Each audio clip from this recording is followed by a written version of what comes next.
వేడివేడిగా టేస్టీగా ఏదైనా తినాలనిపించినప్పుడు నేను మా ఇంట్లో చేసేది టమాటా రైస్.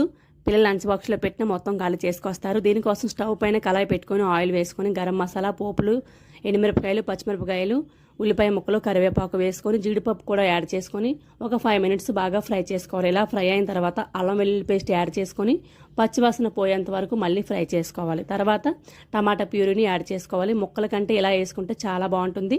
ఇప్పుడు ఇందులో పసుపు, టేస్ట్ తగ్గట్ట సాల్ట్, కారం, మసాలా పొడి వేసుకొని మొత్తం అంతా బాగా ఫ్రై చేసుకోవాలి.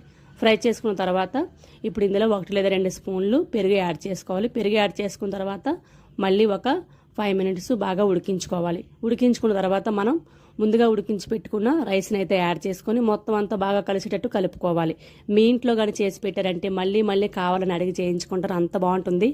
ట్రై చేయండి, ఎలా వచ్చిందో కామెంట్ చేయండి. వీడియో నచ్చితే లైక్ వేసుకోండి. మరొక వీడియోతో మళ్ళీ కలుద్దాం. బాయ్.